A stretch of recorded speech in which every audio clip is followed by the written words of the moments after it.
Merci pour votre attention. Que la paix de Dieu soit sur vous.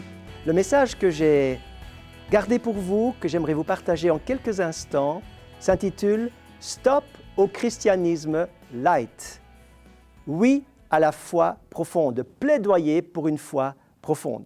Vous savez que dans nos jours, bien des aliments aujourd'hui sont pauvres en calories, pauvres en sucre, pauvres en graisse, et toute cette alimentation soi-disant light est censée nous maintenir en meilleure santé et nous aider à vivre d'une manière plus saine. Mais restons-en là pour le rayon de l'alimentation et tournons-nous vers la parole de Dieu, où j'aimerais vous lire un texte précieux que Jésus nous a laissé lui-même dans le chapitre 6 de l'évangile de Jean. Jean chapitre 6, verset 35. Jésus leur dit « Je suis le pain de vie, celui qui vient à moi n'aura jamais faim. » Jésus dit « Je suis le pain de vie ». Mais qu'est-ce donc ce pain de vie ? Le pain, c'est la nourriture de base. Et ce pain, c'est ce qui soutient, ce qui édifie, ce qui construit finalement les cellules, mais aussi notre être intérieur. Le pain de vie, c'est ce qui construit mon âme et ma relation avec Dieu. C'est la vie éternelle qui est construite, qui est bâtie, qui est soutenue par le pain de vie, qui est la présence de Dieu, qui est la parole de Dieu et la communion avec le Seigneur Jésus. Pour avoir une communion, pour goûter ce pain de vie, pour être nourri véritablement par le pain de vie, pour ne plus avoir faim, il y a des conditions à respecter. Tout d'abord, il ne faut pas être pressé.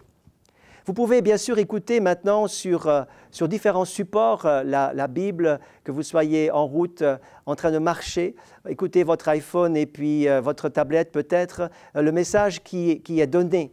Mais nous sommes, il faut le dire, sujets à beaucoup de distractions. Nous sommes arrêtés par un regard, par un bruit, par un SMS qui vous arrive, etc. Et nous ne sommes pas pleinement et entièrement consacrés et concentrés à écouter et à approfondir la parole de Dieu de cette manière. Toutefois, ce n'est pas mauvais, mais on ne devrait pas s'en tenir là, sous peine d'avoir une foi light. Ne pas être pressé. Ensuite, il faut disposer son cœur. Il faut disposer son cœur car, encore une fois, nous avons besoin de cette paix intérieure, de ce repos intérieur, car Jésus dit encore dans Matthieu chapitre 6, il dit « Lorsque tu pries ton Père, entre dans ta chambre et ferme la porte. » Vous allez peut-être me dire « Mais Jésus, quand même, ce détail, tu aurais pu t'en passer. » Bien évidemment, nous sommes rentrés dans notre chambre et nous fermons la porte. Pourquoi ce détail ? Mais vous savez, la Bible n'exagère jamais, il n'y a pas de détails inutiles. Nous avons bien souvent de la peine à fermer nos portes des pensées, de nos préoccupations et de nos soucis, et qui peuvent rentrer, sortir, passer et nous charger, puis disparaître, etc. Nous avons besoin de trouver et de nous mettre en situation où la paix intérieure vient pour recevoir dans ces conditions-là le pain de vie. Et ensuite,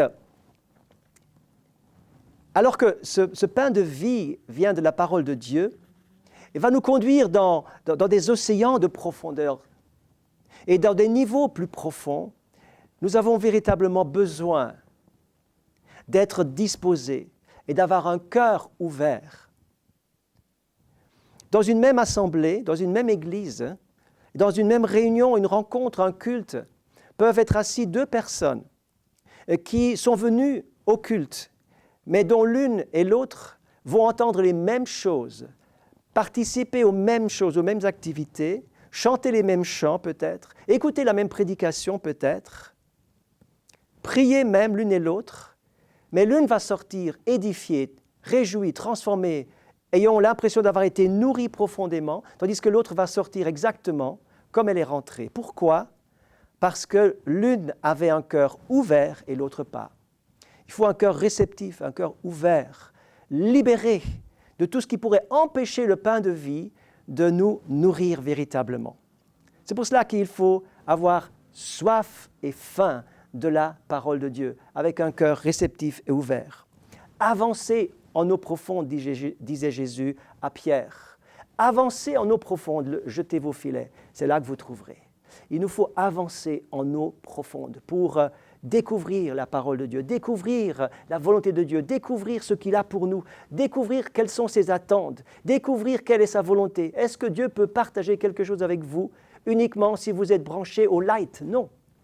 Eh bien, avancez en eau profonde, creusez et vous trouverez, cherchez et vous trouverez, frappez et on vous ouvrira. Je termine par cette parabole des vierges dont il est question dans Matthieu 25. Ces 10 jeunes filles, je raconte très brièvement ce texte que vous pouvez lire dans Matthieu 25. 10 jeunes filles accompagnent l'épouse qui se prépare à rencontrer son époux. Mais nous sommes dans des noces en Orient, il y a 2000 ans, une grande fête qui pouvait durer même plusieurs jours. L'époux, par surprise, ne disait pas quand il allait venir, mais il pouvait venir n'importe quand, et il pouvait simplement se pointer là à un moment donné, il fallait être prêt. Donc le temps passe, et au milieu de la nuit, un cri surgit, voici l'époux, venez à sa rencontre. La Bible dit dans ce texte que ces 10 jeunes filles sont parties avec leurs lampes d'huile. Et 5 d'entre elles n'ont pas pris de réserve. Alors, au moment fatidique où l'époux arrive, il n'y a pas suffisamment d'huile dans les lampes de 5 d'entre elles. Et elles vont dire, mais nos lampes s'éteignent. Regardez attentivement ce texte et on peut en retirer pas mal de leçons, mais celle que je voudrais vous laisser, c'est que l'huile était insuffisante à un moment crucial pour ces 5 jeunes filles. Si vous vous contentez d'un christianisme, d'une foi et d'une lecture biblique, d'une méditation, d'une communion avec Dieu en light, eh bien, ce qui vous semble suffisant pour aujourd'hui ne le sera pas demain. Et demain, lorsque le Seigneur reviendra, il faudra être prêt. Demain, il faudra être en train de te trouver pour faire sa volonté, faisant sa volonté. Il faut être trouvé obéissant à sa voix, en connexion avec lui, en profondeur pour recevoir le pain de vie qui nourrit véritablement. Que Dieu vous bénisse.